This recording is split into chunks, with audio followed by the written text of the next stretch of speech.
When it comes to cooking with ground beef, it's very easy to get stuck in a rut. I'm guilty of it too. But today, we're thinking outside the bun and beyond the meatball and making beef and cheddar hand pies. They're easy to make, and you can form them ahead and bake them from frozen whenever you're ready to serve. Start by grating your cheese. Okay, I think that's about 6 ounces. Now we can get to the stove and start cooking. Now for the filling, have a large nonstick skillet heating over high heat. This is 80% lean ground beef. It's sometimes labeled as chuck, same thing. Just break it up a bit, and a large onion halved and thinly sliced, 2 cloves of garlic that are minced. It's going to be about a tablespoon. And this all cooks together until the meat's browned. No need for olive oil or anything else. Break up the meat into smaller pieces, and this is going to take about 6 to 7 minutes, and then we're done. Okay, folks, no more pink, so we can add in the rest of our flavors. Worcestershire I love. It's about 10 ingredients in one. And also 2 teaspoons of Dijon mustard, and of course salt and pepper.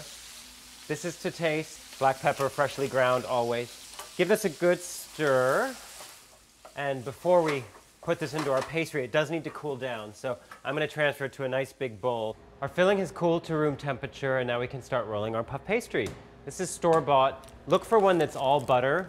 They're more delicious that way. And it's a 12-ounce piece. I've let it thaw completely in its wrapping, so you can just sort of peel that off. I like to actually start it folded in half and roll it out here. I find you get a little more layering. And you'll want to lightly flour your work surface, the top of your pastry.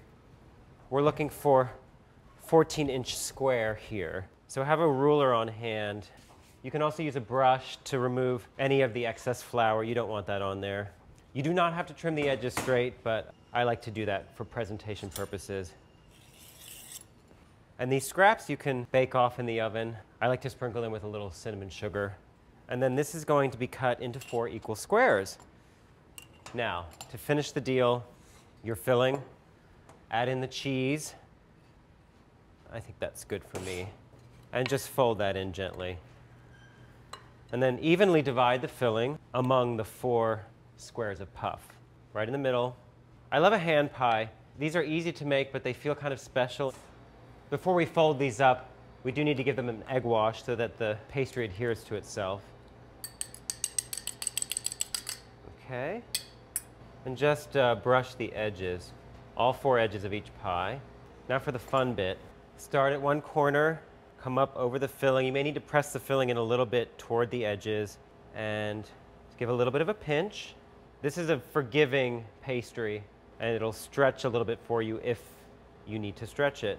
At this point, you should have your oven already preheated to 425 degrees. Now, to make these nice and golden brown and give them a beautiful sheen on top, put some egg wash over the pastry. And very important to cut a few vents in the top.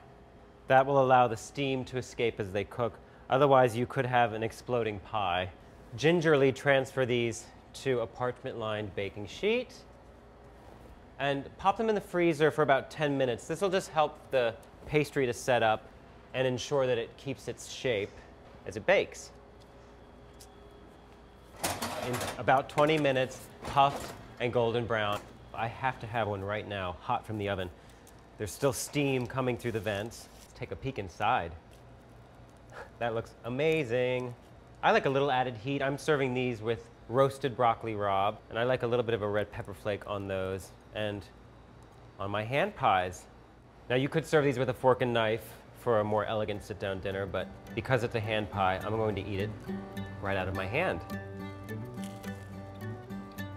Mmm, delicious. Happy eating.